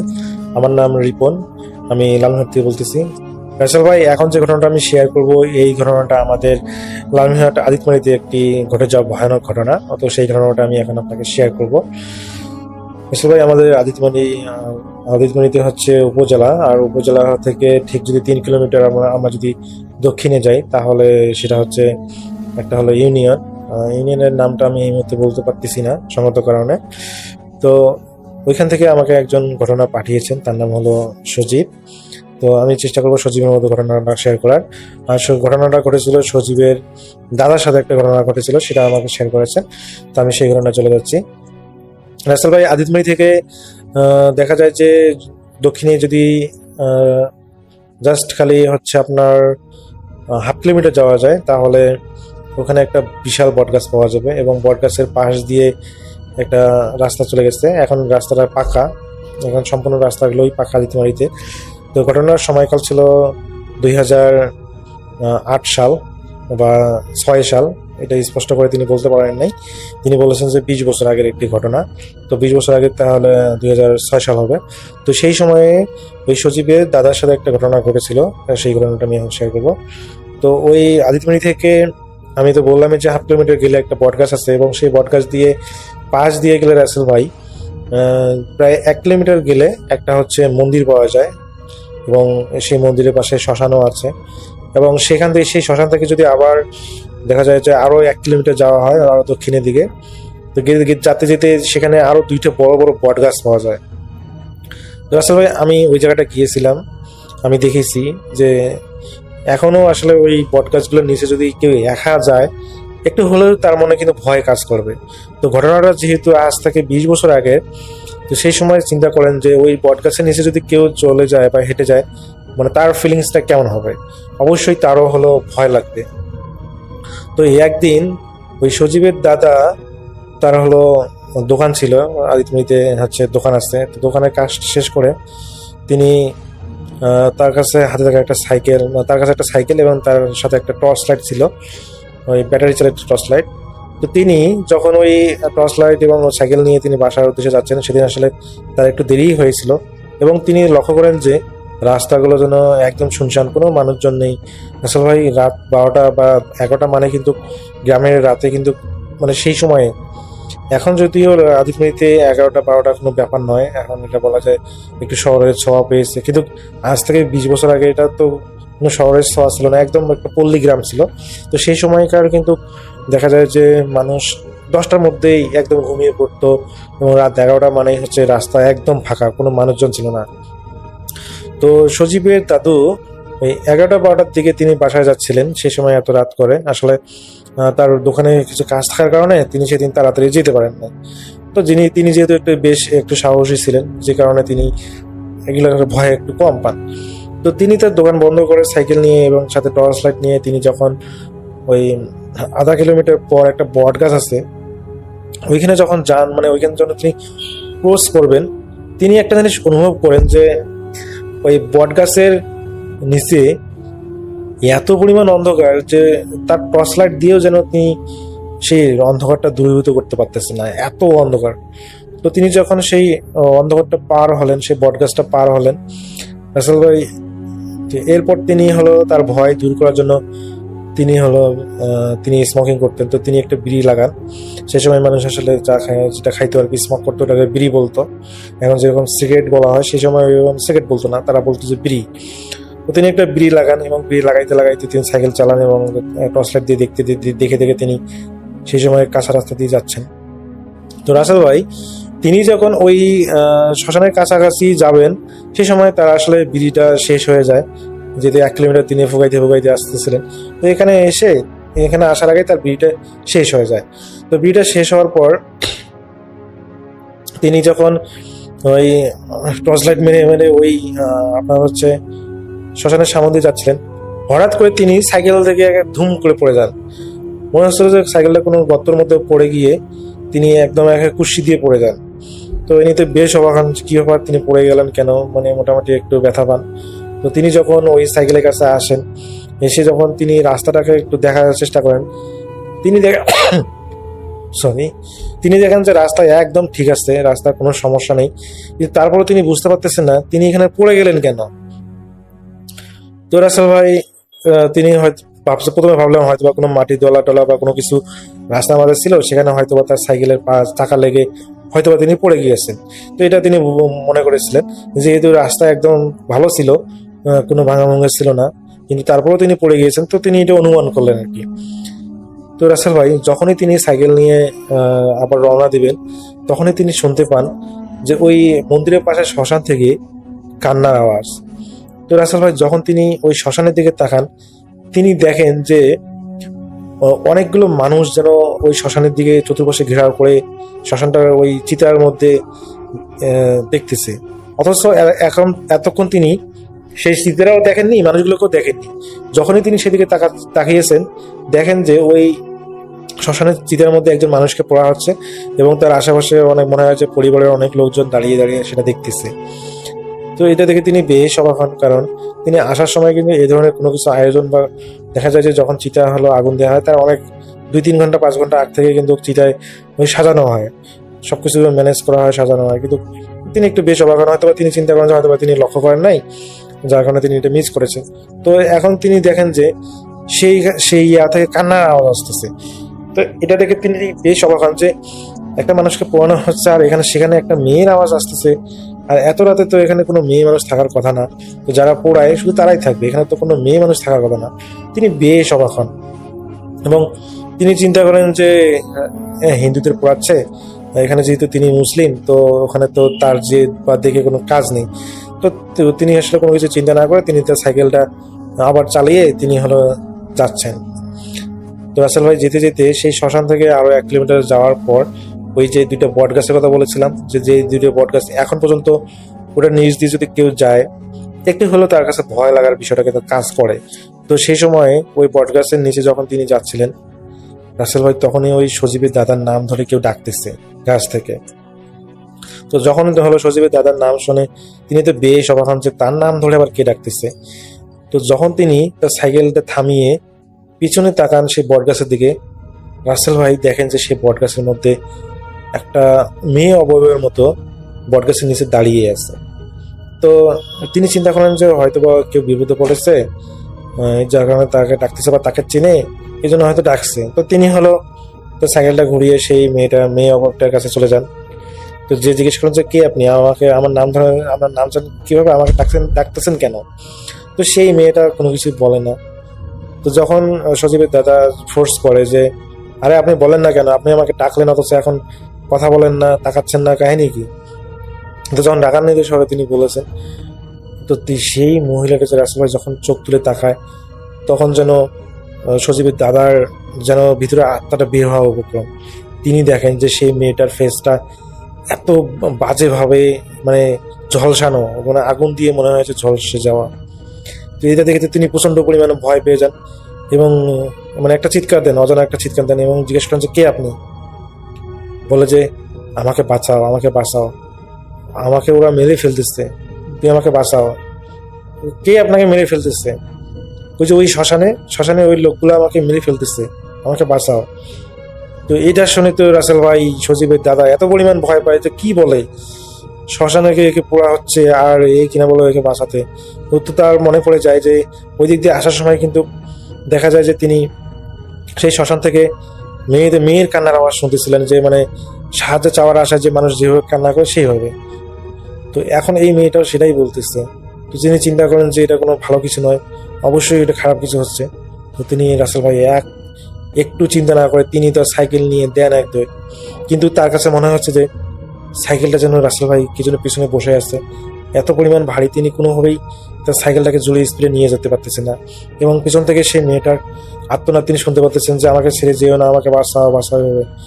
রাসেল ভাই তিনি এক পর্যায়ে বাধ্য হন, তিনি তার সাইকেলটা সেখানে ফেলে দিয়ে তিনি তার পায়ে দিয়ে যত মানে শক্তি এসে তিনি এক দৌড়ে সেখান থেকে তার বাসায় চলে যান। এবং বাসায় যাওয়ার পর রাসেল ভাই যখন ওই সজীবের দাদি দেখেন যে তার স্বামীর এই অবস্থা, যখন জিজ্ঞেস করেন তিনি সমস্ত ঘটনা বলেন। তো এরপর রাসেল ভাই তিনি আসলে প্রায় এক সপ্তাহ রাতে ভুলভাল বকতেছিলেন এবং তিনি দোকানে যাওয়া বন্ধ করে দিয়েছেন, মানে তিনি একটু অন্যরকম হয়ে গিয়েছিলেন। তো পরে আসলে তাকে একজন আদিতমারি নামরিতে একটা ভালো কবিরাজ আসছে। তো যখন ওনাকে এই কবিরাজ দ্বারা দেখানো হয় তখন উনি বুঝতে পারেন যে এটা আসলে ওই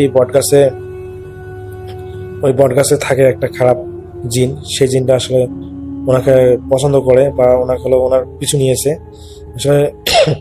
তো ওই জিনটাই সমস্যা করতেছে, চিন্তা করবেন না, আমি এটা দেখতেছি। পরবর্তীতে আসলে রাসেল ভাই ওনার কাছ থেকেই রোকাইয়া নেওয়ার পর বা চিকিৎসা নেওয়ার পর উনি একদম সজীবিত একদম সুস্থ হন। তো ওই পরবর্তীতে দেখা যায় যে তিনি একা যাওয়া আসা একটু কম করতেন, আর যদি একা যাওয়া আসা করতেনও দেখা যায় যে তাড়াতাড়ি বাসায় চলে আসতেন। আর ওই বটগাছ তিনি পার হওয়ার সময় অবশ্যই এলাকার কাউকে না কাউকে তিনি দেখা যায় যে সাথে পেলে তাদের সাথে বাসা যেতেন।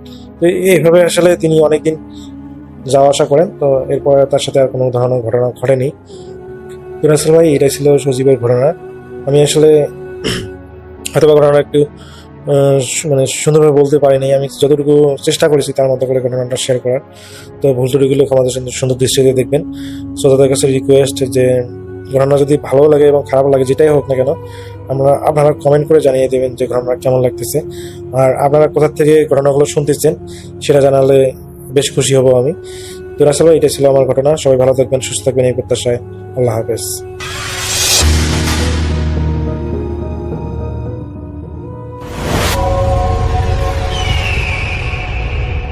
প্রিয় লিসেনার্স, আসসালামু আলাইকুম। আমি আফনান, আশা করি সবাই ভালো আছেন, সুস্থ আছেন। এই ঘটনাটি আমাদেরকে যিনি পাঠিয়েছেন তার নাম জিসান আহমেদ।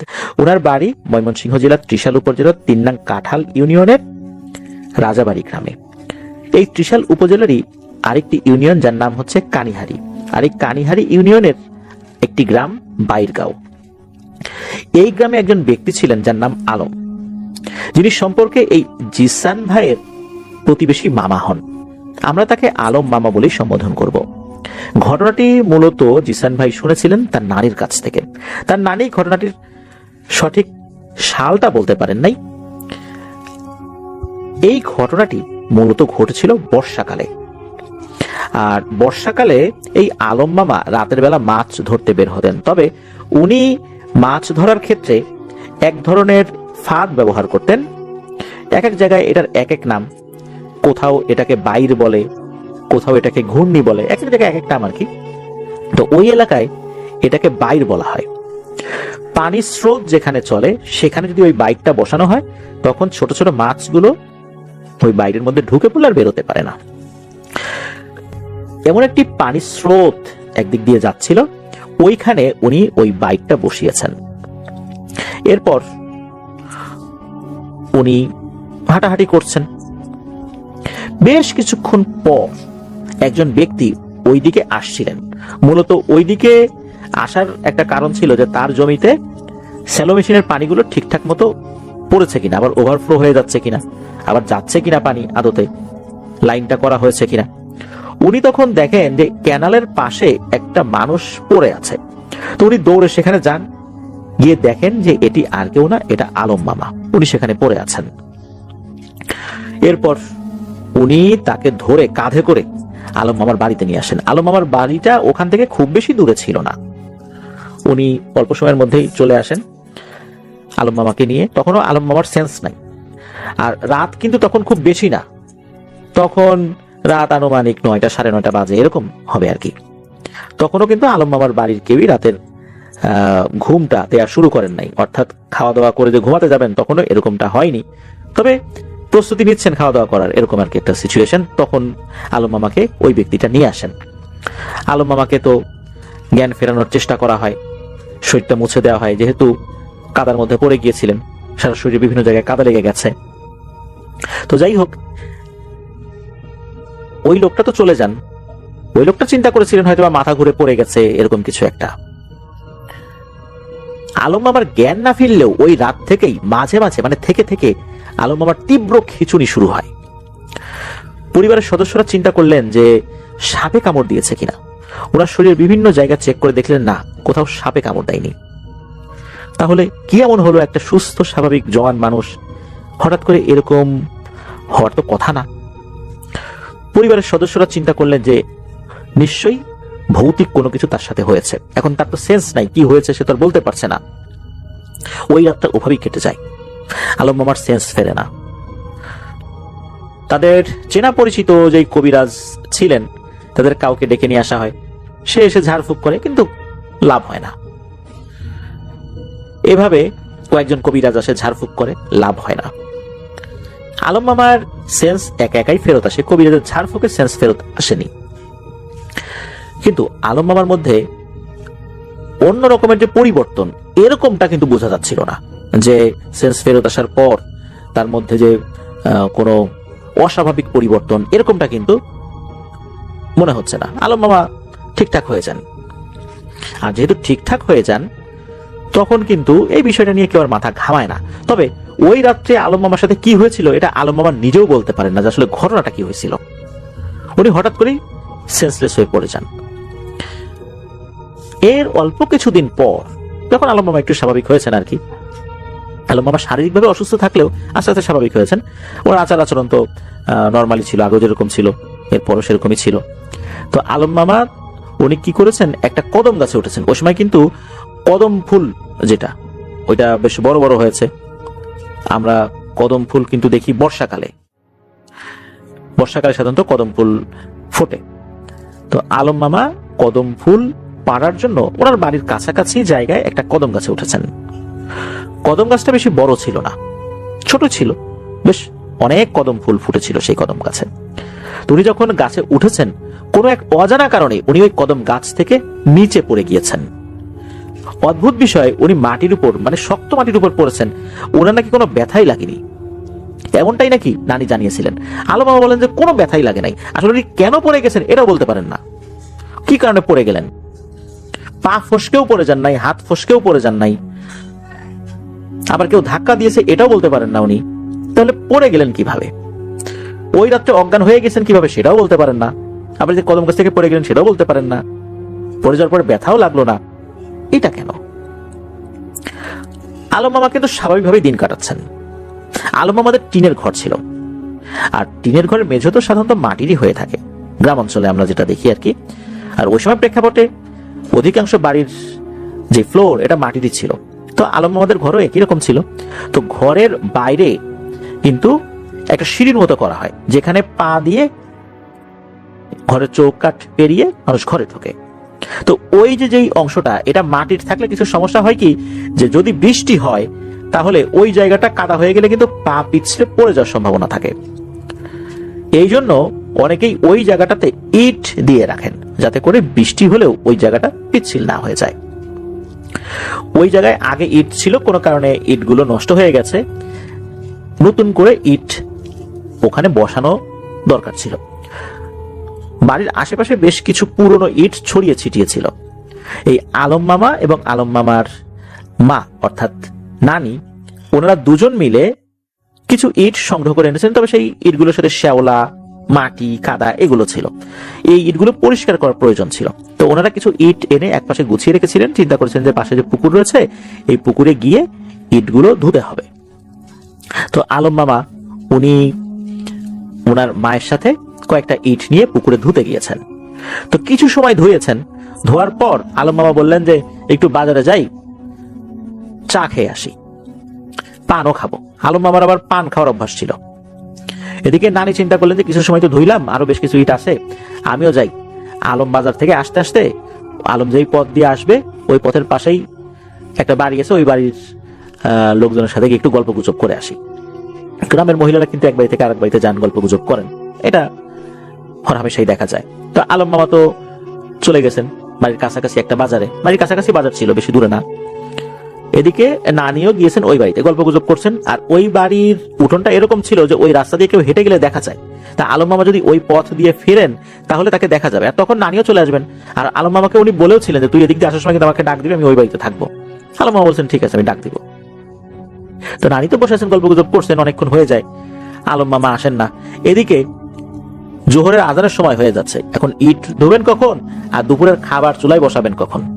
উনি বিরক্ত হয়ে বলতেছেন যে কি ব্যাপার, আলম এখনো আসলো না, চা খাইতে পান খাইতে কি এতক্ষণ লাগে নাকি? ওর অপেক্ষায় থাকতে থাকতে তো বেলা চলে যাচ্ছে, এই ইট ধরে আমি আবার খাবার বসাবো কখন? খাইতে খাইতে তো সে বিকাল হয়ে যাবে। তখন নানি উনি ওই বাড়ি থেকে বেরিয়ে বাড়ির দিকে হাঁটা শুরু করেন, চিন্তা করেন যে ঠিক আছে আমি আগে রান্নাটা চড়াই দিই। উনি তো বাড়িতে ঢুকে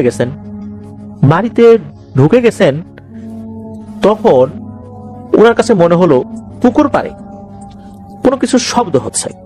উনি চিন্তা করেন কি ব্যাপার, পুকুর পাড়ের যে শব্দ, এইটা তো মনে হচ্ছে পুকুর পাড়ে কেউ কাজ করছে। উনি একটু উকি দিয়ে দেখেন যে এটা কে কাজ করছে এখানে।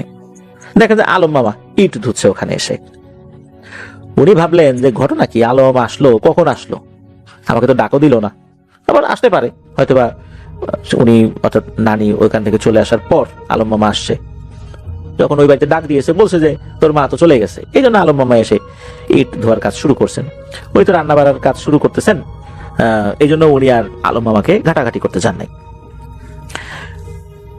ওই সময়ে একটা ব্যাপার হয়, সেটা হচ্ছে যে একজন ব্যক্তি, ওই পুকুরটা মূলত যাদের ছিল, তো উনি কি করছেন, ওই পুকুরে জাল নিয়ে আসেন, মাছ ধরবেন।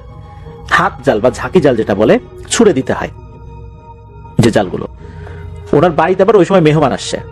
উনি চিন্তা করলেন যে যাই পুকুরে কয়েকবার জাল ফেলি, মাছ ধরতে পারলে এই মাছ রান্না করা হবে, মেহমান যেহেতু আসছে বাড়িতে। তো উনি যখন আসছেন, আসার পর উনি কিন্তু ওই পুকুর পাড়ে কাউকে দেখেন নাই। উনি জাল ফেলেছেন, প্রথমবার জাল ফেলার পরেই ঘটে একটা ভয়ঙ্কর ঘটনা। উনি যখনই জাল ফেলেছেন ওনার কাছে মনে হলো পুকুরের পানির যেই অংশে উনি জাল ফেলেছেন, ধরাম করে পানির ভেতর থেকে বাতাস জাতীয় কিছু একটা বের হলো, তার জাল ভেদ করে বের হয়ে কোথায় যেন চলে গেল। অর্থাৎ পানির নিচ থেকে যদি কোনো বাতাস বের হয়, এটা বিশাল আকারের বুড়বুড়ি আকারে বাতাস বের হবে, ওই রকম করে বের হলো এবং জালের ছিদ্র দিয়ে ওই বাতাসটা দমকা হাওয়ার মতো বেরিয়ে চলে গেল। উনি তো অবাক হলেন, কি ব্যাপার, এরকম হলো কেন? এরপর ওনার কাছে মনে হলো যে জালের ভেতরে মানুষের পায়ের মতো কিছু একটা দেখা যাচ্ছে। উনি তাড়াতাড়ি জাল যখন তোলা শুরু করছেন, জালটা প্রচন্ড ভারী মনে হচ্ছে। উনি নামলেন, নামার পর উনি বুঝতে পারলেন এই জালের মধ্যে একজন মানুষ। উনি যখনই উঁচু করেছেন দেখেন আর কেউ না, এটা আলম মামা।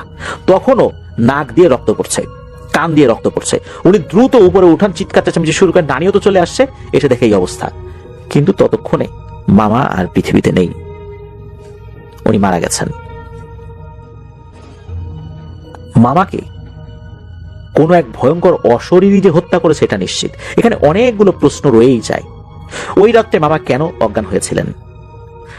কদম গাছ থেকে উনি কেন পড়ে গেলেন আর পড়ার পর কেন ব্যথা পেলেন না?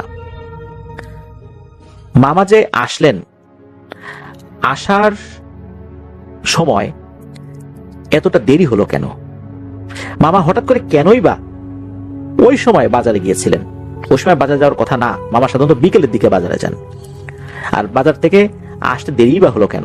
ধারণা করা হয় যে মামা অনেক আগেই চলে এসেছিলেন, কারণ আশেপাশে যারা মামাকে ইট ধুতে দেখেছিলেন তারা পরবর্তী জানিয়েছিলেন যে মামা নাকি অনেক আগে চলে এসেছিলেন। তাহলে মামা আসার সময় নানিকে কেন ডাক দিলেন না? আর মামা যদি অনেক আগে চলেই এসে থাকেন তাহলে নানি কেন সেটা খেয়াল করলেন না? নানির চোখ এড়িয়ে যেতে পারে, ওই বাড়িতে তো আরো লোকজন আছে, যে বাড়িতে উনি গিয়ে গল্প করছিলেন, অর্থাৎ নানি যে বাড়িতে গিয়ে গল্প করছেন তারাও কিছু দেখলো না। আর মামাও ডাক দিলেন না নানিকে, নানিও দেখলেন না, অন্য কোনো লোকও দেখলো না। কিন্তু ইট ধোয়ার সময় বেশ কিছু লোকজন খেয়াল করেছিল যে অনেকক্ষণ ধরে উনি ইট ধুচ্ছেন। আর ইট ধোয়া অবস্থায় হঠাৎ করে মামাকে পানির নিচে নিয়ে গেল কে? মামা যেহেতু মারা গিয়েছিলেন, এই প্রশ্নের উত্তরগুলো আর কখনোই পাওয়া যায়নি। আসলেই মামার দোষটা ছিল কোথায়, উনি কি অন্যায় করেছিলেন, কি ভুল করেছিলেন, যা জানা যায়নি। অনেক কবিরাজ আসছিলেন, জিন হাজির করার নাকি চেষ্টা করছিলেন, পুরোপুরি ব্যর্থ হয়েছেন। বলছেন যে এর সাথে কোনো জিনের প্রভাব নাই, এর সাথে কোনো জিন নাই, এ দিব্যি সুস্থ। যার কারণে ওনারাও আর এই বিষয়ে কোনো পদক্ষেপ নেন নাই, যেহেতু মামার আচার আচরণ স্বাভাবিকই ছিল সবকিছু। আসলে এই মৃত্যুটা কেন হয়েছিল? ওই সময় হয়তোবা কোনো সুপার ন্যাচারাল এন্টিটি মামাকে পানির নিচে নিয়ে গিয়েছিল। যখনই জাল ফেলা হয়েছে ঠিক ওই জায়গাতেই মামাকে হত্যা করে ফেলেছিল ওই জিনটা। জাল ফেলার কারণে জিনটা হয়তো ভয় পেয়ে ওখান থেকে বেরিয়ে গেছে, কিন্তু ততক্ষণে যা হবার তো হয়ে গেছে। দারুণ একটা ঘটনা ছিল, খুব ভালো লেগেছে আমার কাছে। এই পর্যন্তই ছিল ঘটনা।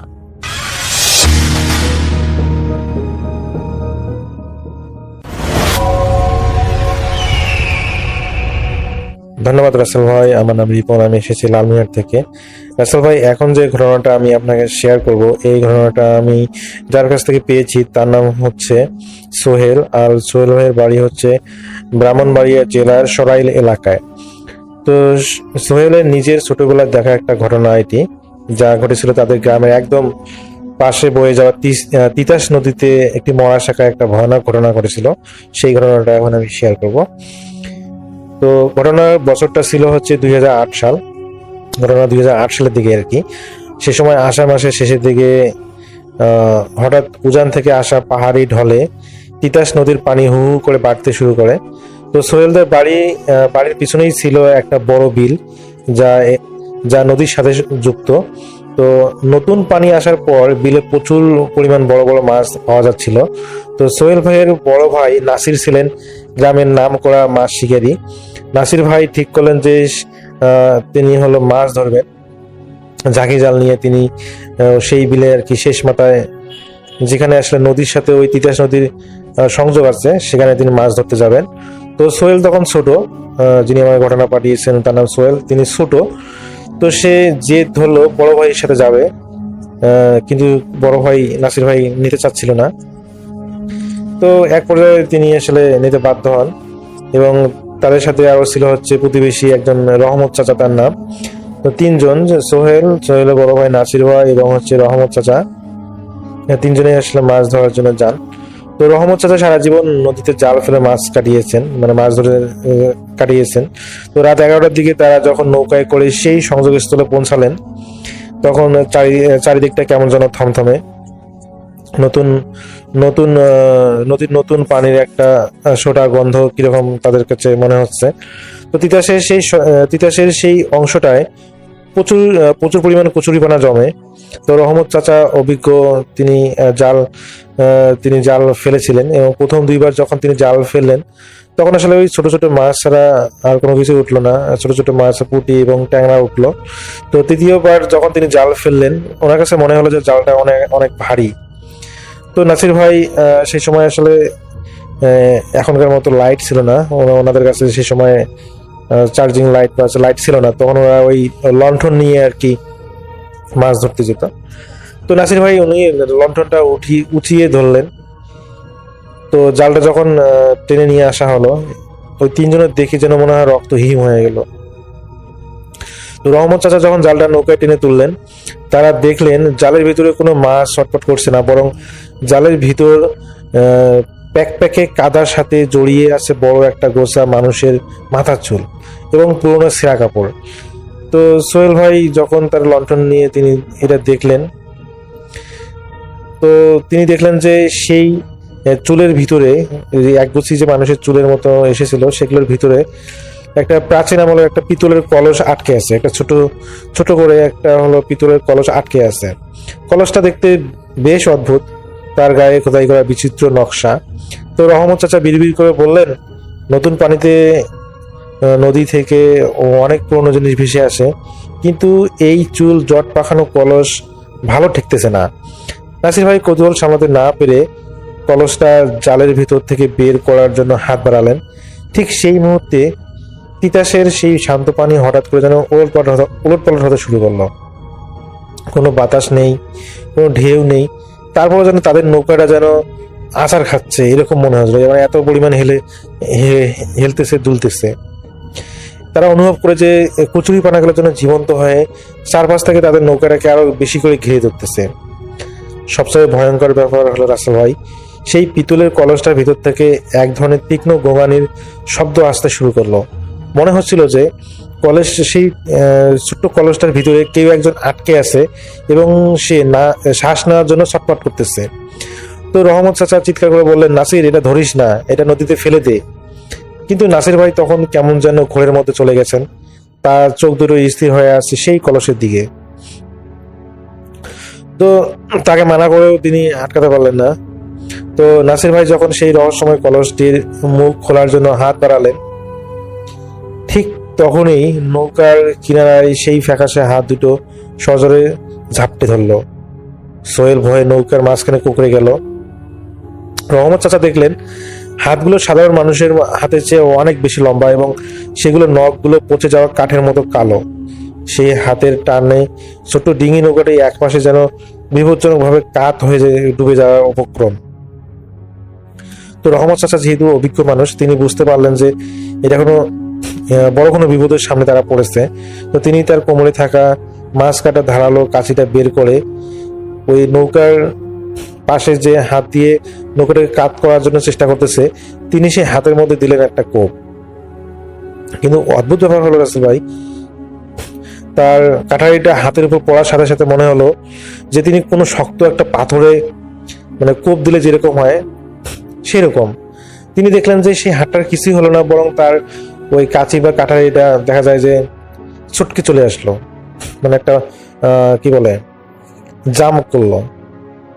তিনি দেখলেন যে সেই হাতটার কিছুই হলো না, উল্টো পানির নিচ থেকে একটা বিকট ঘড়ঘড়ে আওয়াজ এলো, যেন কেউ যন্ত্রণা নয় বরং রাগে গর্জন করতেছে। ঠিক সেই মুহূর্তে নাসির ভাই কলসির মুখটা খুলে ফেললেন। সাথে সাথে কলসের ভিতর থেকে তীব্র পচা দুর্গন্ধযুক্ত কালো ধোয়ার মতো কিছু একটা বের হলো। পুরো নৌকাটির সেই ধোঁয়ায় যেন অন্ধকার হয়ে গেল। তো সোহেল দেখলেন যে সেই অন্ধকারের মাঝেই নদীর পানি থেকে একটা লম্বা শরীর ধীরে ধীরে উঠে আসতেছে। তার সারা শরীরে শ্যাওলা জড়িয়ে আছে এবং চোখের জায়গায় কেবল দুটি জ্বলন্ত লাল কয়লার মতো আলো জ্বলতেছে। সে তার হাত বাড়িয়ে নাসির ভাইয়ের টর্চ লাইটটা কেড়ে নিল এবং এক নিমেষে সেটা চুরমার করে দিল। তখন মোটামুটি যখন লাইটটা এরকম করে ভেঙে ফেলা হলো, চারিদিকে যেন অন্ধকার আচ্ছন্ন হয়ে গেল। তো নৌকাটি যখন সেই কালো ধোঁয়ায় ঢেকে গেল, সোহেল কেবল অনুভব করতে পারছিল নৌকাটি প্রচন্ড ভাবে দুলছে। ভূমিকম্প, পানির মধ্যে যদি ভূমিকম্প সৃষ্টি হয়, যেরকম পানির স্রোত যত বেশি অনেক বেশি হলে যেরকম নৌকা দুলে সেই রকম। তো নাসির ভাইয়ের কোনো সারা শব্দ পাওয়া যাচ্ছিল না। রহমত চাচা অন্ধকারের মাঝে হাতরে নাসির ভাইকে খোঁজার চেষ্টা করলেন, কিন্তু তিনি অনুভব করলেন নাসির ভাইয়ের শরীরে কে যেন পানির দিকে টেনে নিয়ে যাচ্ছে। নাসির ভাই তখন কেমন যেন ঘোরের মধ্যে কোনো প্রতিরোধ করতে পারতেছেন না, তিনি যেন সেই একটা অচেতন অবস্থায় সেই পানির দিকেই যাচ্ছেন। রহমত চাচা চিৎকার করে বললেন, সোহেল, নৌকার তলায় রাখা দেশলাইটটা জ্বালা। তো তাদের কাছে আসার সময় তারা আসলে জানে যে কারণ হারিকেনের লণ্ঠনের আলো যে কোনো সময় নিভে যেতে পারে বাতাসের কারণে। তো এই জন্য তারা ওই হারিকেনের আলো জ্বালানো রাখার জন্যই তারা হলো সাথে করে দেশলাই নামে, যেটা আসলে ওই কাঠি দিয়ে জ্বালিয়ে আগুন বের করা হয় সেটাকে দেশলাই বলে। তো দেশলাই নিয়ে এসেছিল। তো রহমত চাচা যখন সোহেলকে বললো যে দেশলাইটটা জ্বালাও, তো যখন হলো সোহেল কাঁপতে কাঁপতে ওই দেশলাইটটা জ্বালালো, মুহূর্তের মধ্যে চারপাশটা যেন আলোকিত হয়ে গেল। সেই আলোতে তারা যা দেখলো তা কোনোদিন ভোলার মতো নয়। সেই শ্যাওলা মাখা কঙ্কালসার দীর্ঘ আকৃতির দেহটি নাসির ভাইয়ের গলা চাপটে ধরেছে। তার গায়ের চামড়া এতই পাতলা যে ভেতরে হাড়গুলো যেন স্পষ্ট দেখা যাচ্ছে। দেশলাইয়ের আলোতে তারা দেখে যে দেহটি একটা বিভৎস প্রকৃতির। তো এরা দেখে তারা তো দুজনে প্রচন্ড পরিমাণ চিৎকার দিয়ে ওঠে, বিশেষ করে রহমত চাচা এবং সোহেল। তো রহমত চাচা তিনি হলো যেহেতু চতুর মানুষ, তো তিনি কি করেন, ওই তাদের হলো হারিকেনের জন্য ব্যবহার করার জন্য যে এক্সট্রা কেরোসিন নিয়ে এসেছিলেন, তিনি কি করেন, তার একটা হলো পুরোনো গামছার মধ্যে সেই কেরোসিনগুলো ঢেলে দেন এবং দেশলাই থেকে একটা কাঠি ধরিয়ে দেন। এতে করে প্রচণ্ড পরিমাণ আলো তৈরি হয় এবং সেই গামছাটা তিনি তার লগি দিয়ে, নৌকার লগি দিয়ে তিনি হলো ওই নাসিরের দিকে ধাবিত করেন, মানে সেই অবয়বটার দিকে যখন সম্মুখে নিয়ে যান, রাসেল ভাই সেই অবয়বটা একটা বিকট চিৎকার দিয়ে পানির সাথে মিশে যায় এবং তারা অনুভব করে যে চতুর্দিকে যে কালো যে ইয়াটা ছিল, ধোয়া যেটা কুণ্ডলী ছিল, সেটা যেন আর ধীরে ধীরে মিশে যায় এবং তারা অনুভব করে যে পরিবেশ একদম স্বাভাবিক। কিন্তু রাসেল ভাই, ওই নাসির ভাই স্বাভাবিক হচ্ছিলেন না। তিনি যেন কোনো একটা ঘোরের মধ্যেই আছেন। তিনি কোনো কথা বলতেছেন না, কোনো কিছুই বলতেছেন না। তিনি স্থির হয়ে সেখানেই বসে আছেন ওই নৌকার মধ্যে। তো এই সমস্ত ঘটনার পর তারা খুবই ভয় পান এবং তারা হলো বিশেষ করে অমর চাচা সিদ্ধান্ত নেন যে এখানে আর থাকা যাবে না, আজকে আর মাছ ধরা যাবে না, তিনি বাসায় যাওয়াই বেটার। তো তারা যেহেতু একটা বিপদ থেকে রক্ষা পেয়েছে, তো পরবর্তীতে তারা বাসায় চলে যায়। নাসির ভাইকে, সোহেল ভাই এবং অমর চাচা মিলে নাসির ভাইকে বাসায় নিয়ে যান। তো সোহেল যেটা জানায় যে বাসায় আসার পর ওই নাসির ভাই নাকি প্রায় 1 মাস অসুস্থ ছিলেন। বাসায় আসার পর তার শরীরে প্রচণ্ড পরিমাণে জ্বর, তিনি যা খান সেগুলো বমি করে দেন। তো পরবর্তীতে রহমত চাচা বলেন যে বাসায় যখন সমস্ত ঘটনাগুলো বলেন, তো বাড়ির পরিবারের জন্য লোকজন বুঝতে পারে যে অবশ্যই এটা কোনো জিন ঘটিত সমস্যা। তো পরে তারা হলো একজন হুজুরকে দেখায় এবং হুজুর তাদেরকে রোকাইয়া করেন।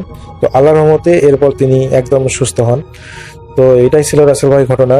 আর দেখা যায় যে তিনি একদিনে সুস্থ হননি, প্রায় 1 মাস সময় লেগেছিল তিনি একদম স্বাভাবিক হতে। রাসেল ভাই তার এই 1 মাসের শরীরের অবস্থা খুবই বাজে হয়েছিল। তিনি মোটামুটি হেলদি ছিলেন, কিন্তু এই 1 মাস অসুস্থ থাকার কারণে তিনি অনেক শুকিয়ে গিয়েছিলেন। যাই হোক, এখন তিনি ভালো আছেন এখন পর্যন্ত। এটা ঘটনা ঘটেছিল 2008 সালে, এখন 2026। তো এখন পর্যন্ত তিনি ভালো আছেন বলে জানিয়েছেন সোহেল। তো এটাই ছিল সোহেল ভাইয়ের ঘটনা। আমার কাছে ঘটনাটা ভালো লেগেছিল, তো এই জন্য আপনাদের কাছে শেয়ার করা। আমি জানি না শ্রোতাদের কাছে কেমন লেগেছে। যদি ভালো লেগে থাকে তাহলে একটা কমেন্ট করে জানাবেন, আর যদি খারাপ লেগেও থাকে তাহলে কমেন্ট করে জানাবেন। সবাই ভালো থাকবেন, সুস্থ থাকবেন। আল্লাহ হাফেজ। হ্যালো লিসেনার্স, আশা করি ঘটনাগুলো আপনাদের ভালো লেগেছে। আমি চেষ্টা করেছি বাছাই করে ঘটনাগুলো আপনাদের মাঝে শেয়ার করার। আমি প্রতিদিনই ঘটনাগুলো বাছাই করে আপনাদের মাঝে একটি করে এপিসোড শেয়ার করার চেষ্টা করি। যদি আমার ঘটনাগুলো একটু ভালো লাগে তাহলে অবশ্যই এই চ্যানেলটি সাবস্ক্রাইব করবেন। আর আপনারা কোথা থেকে এই ঘটনাগুলো শুনতেছেন, যদি আপনাদের ঠিকানাগুলো জানান তাহলে আমি অনেক কৃতজ্ঞ হব। তাহলে আমি বুঝতে পারবো যে আপনারা কোথা থেকে শুনতেছেন। এছাড়াও আপনাদের মাঝে যদি কোনো ঘটনা থেকে থাকে তাহলে অবশ্যই আমাদের ইমেলে দেওয়া ঠিকানায় ঘটনাটা পাঠাবেন। তাহলে নেক্সট এপিসোডে আপনার সেই ঘটনাটা আমরা রাসেল ভাইয়ের মাধ্যমে অথবা আমরা নিজেরা পড়ে শোনাবো। তো ভালো থাকবেন, সুস্থ থাকবেন, এই প্রত্যাশায় আজকের মতো বিদায় নিচ্ছি। আল্লাহ হাফেজ।